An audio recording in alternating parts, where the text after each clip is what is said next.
Hello! During this video, you should learn and practice flowing for a more complicated debate. Before watching this video, you should have a basic grasp of flowing. Here are a few reminders. 1.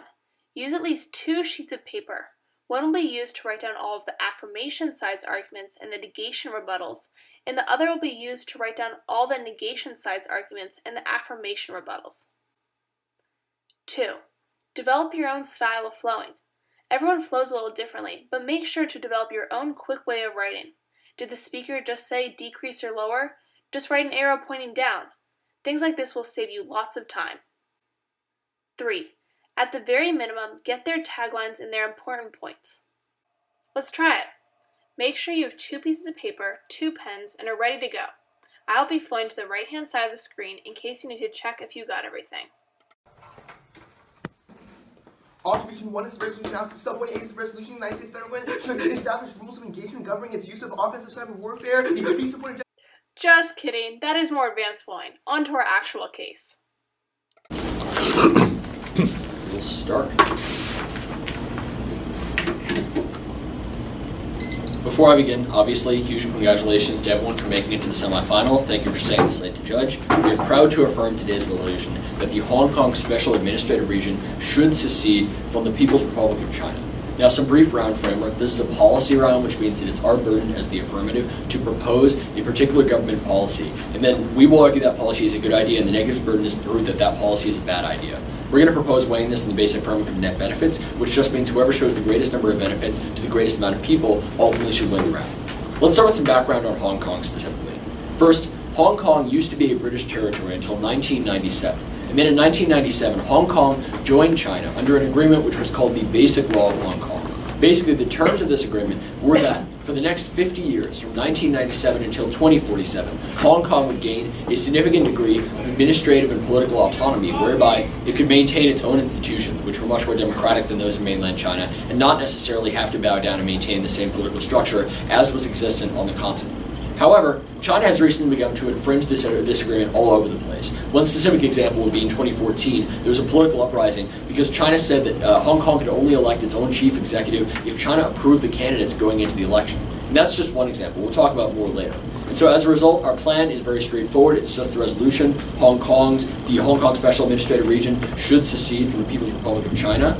But it's important to understand what that means. First, the Special Administrative Region doesn't have any troops. It's not an army. It's not like Hong Kong is going to declare its independence and go to war with China. It's mostly a political and deliberative body. So when Hong Kong declares its independence in this way, mostly what it is a gesture, a negotiating stance that says we're no longer willing to simply be a part of China and accept the violations that have continued to occur to Hong Kong's human rights, to Hong Kong's rights in terms of democracy, and the rights that it was guaranteed under the Basic Law.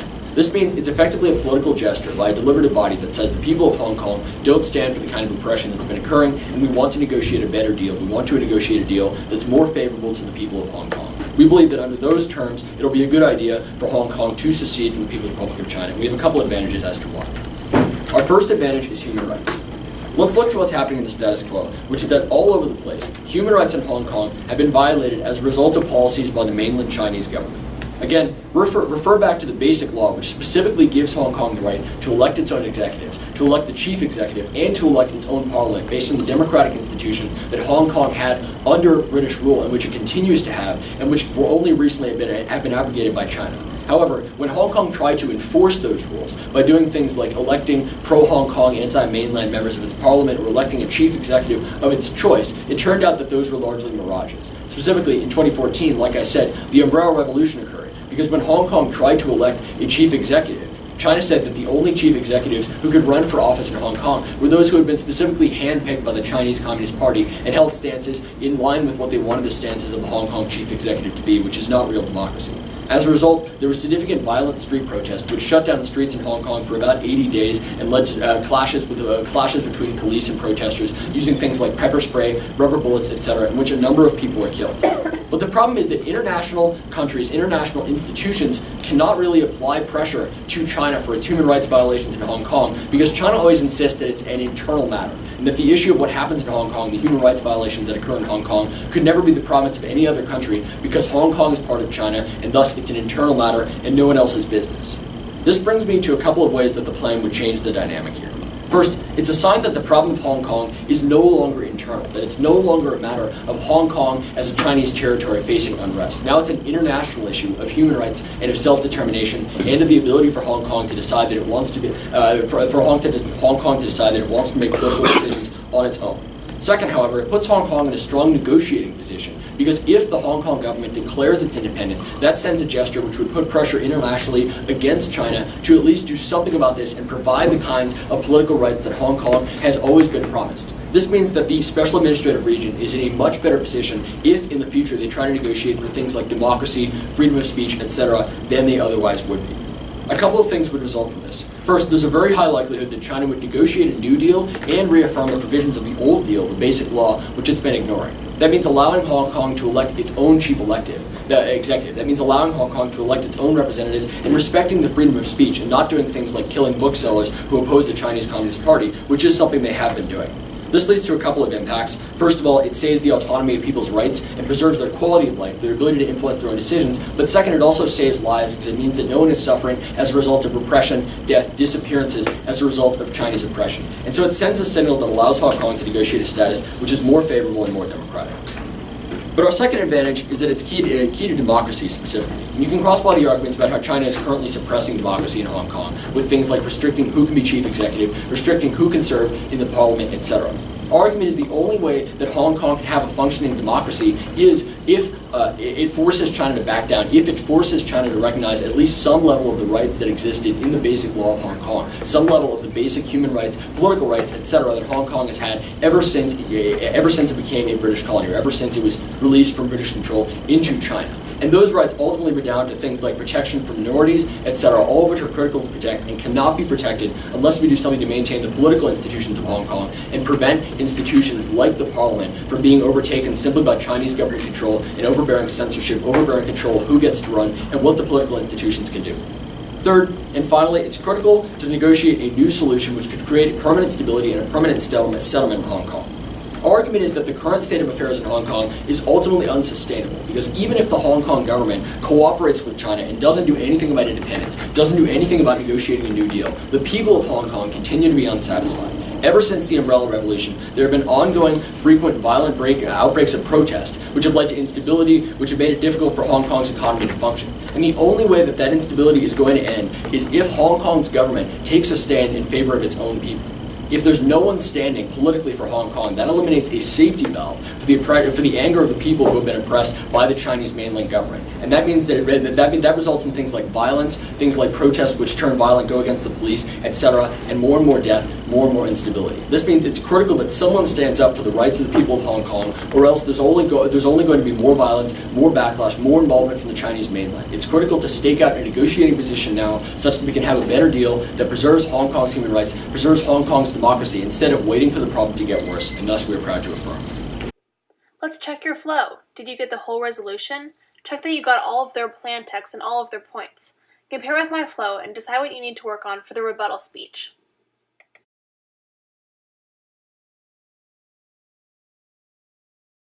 Ready? Now let's flow the first negation speaker.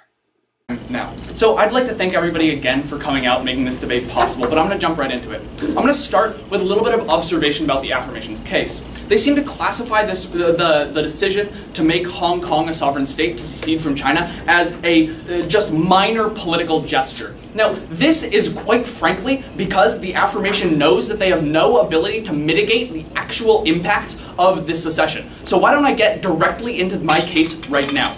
The first is that by seceding, Hong Kong will be exacerbating existing tensions in the region. The South China Sea and Chinese territories in the China region is a very tense place.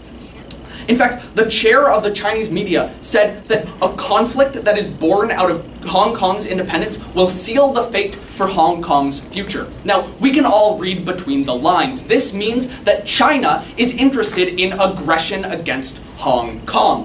The impact of this is war. What we find here throughout this entire case is there are going to be happy, fun time impacts of democracy, and there are going to be sad, real impacts of war and detriments that will come from this plan. Now, yes? Look, The people of Hong Kong already want independence. There's already going to be a backlash. There's already going to be a war. Why don't we create a political institution to resolve that conflict before it happens? Where is your evidence for there is already going to be a war? All of the Hong Kong preparations for war have come as a result of this impending Hong Kong secession and this ability for Hong Kong to secede and the understanding that China will be aggressive. But let's move on to our second subpoint under this contention. That is of the domino effect in terms of instability. What we find is that if Hong Kong secedes from China, Taiwan will be more likely to double down on its statehood and its independence. What is the impact of this? China has many interests in Taiwan. China will substantially increase its military presence in the Chinese region, in the Chinese territories, and the Chinese sphere of influence, including Taiwan. Why don't I finish this point and then I'll get to you. So what is the actual impact of this? We see that China, by going into Taiwan and by preventing them to fulfill their statehood interest, we will find many Taiwanese people dying. Yes, what's your view? Given that China has in the past chosen not to go full out against Taiwan in the war sense because of the regional backlash that would provoke, why would it do it now? This is a catalyzing incident. Because China knows that if they allow Hong Kong to secede, then not only will it make them angry and more likely to go after Taiwan, they also know that if they capitulate to Hong Kong's needs, they will have to be a strong man on the world stage again and go into Taiwan. Now, let's get into our third subpoint. And this is that Hong Kong radicals have begun to train young soldiers in camps in Taiwan. Taiwan already knows there's going to be a war, and Taiwan knows that it's going to be because of their secession and because of Chinese influence. Now let's move on to our second contention, and these are the short-term impacts of the Hong Kong secession. And this will directly hurt Hong Kong in many ways. Now let's talk about the One Belt, One Road Act passed by China. Essentially what this is a large-scale economic stimulus package passed by China to increase production in many countries. Essentially, by removing this One Belt, One Road Act, we will be stagnating Hong Kong's economy. We have two options. Option number one is to have a stagnant economy. Option number two is to have a booming economy under China. Weigh these impacts against each other. The impact of not having a stagnant economy weighs much higher than the impact of a stagnant economy. So, basically, what we're seeing is that in the short term, Hong Kong civilians will lose all economic livelihood, and they'll also be dying because of the Chinese war that is going on in the region. So let's move on to our third contention, and this is of long-term impact. And this revolves around the idea that Hong Kong has no ability to survive as an independent state. They have no military and no ability to raise a military. Many UN conventions and many UN studies have found that Hong Kong cannot raise a military from its citizens because there is no active training of these civilians. Now we can see that Hong Kong revolutionaries are training young children in the hills, but these are not actual soldiers. These are not soldiers that could be able to repel a Chinese invasion. So what we see is that because China, why don't I finish my point and then I'll go. Because China has such a powerful military, and because China will be increasing aggression and war towards Taiwan, we will see that they have no ability to stop this war. They have no ability to actually fight against China. So ultimately, this will lead in the rampant death and destruction of Taiwanese people.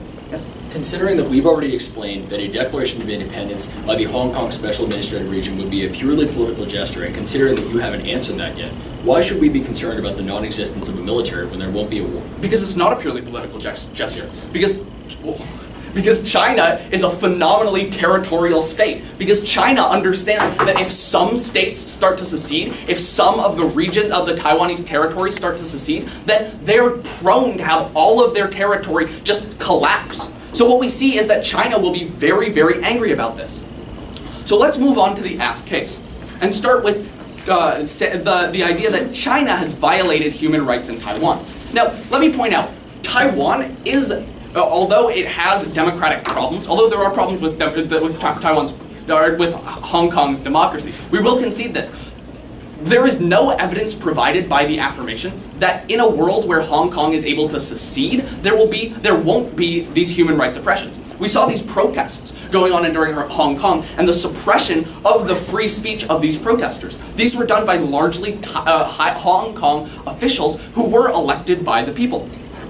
We can also see that this is a key to democracy in Taiwan. This is the point that they made. They made that this is key to democracy in Taiwan. Now, in Hong Kong, I'm sorry. We can cross-apply all of these arguments about China actually bullying Hong Kong and China invading Hong Kong and show that this will suppress democracy, that through the Chinese invasion, there will be more oppression of the Hong Kong people, and this will actually lead to a net detriment to democracy. Thank you very much, and because we have the impact of war and not the essentially trivial impact of democracy, please vote for the negation. Thank you very much. Nice job! Let's first go over the negation speech. Did you get all three contentions? What was their main point about Chinese aggression? Now let's check the affirmation flow. What did the negations say in response to their first contention? Congratulations, you are all done. To flow the rest of the speech, go to tinyurl.com/ilovetoflow.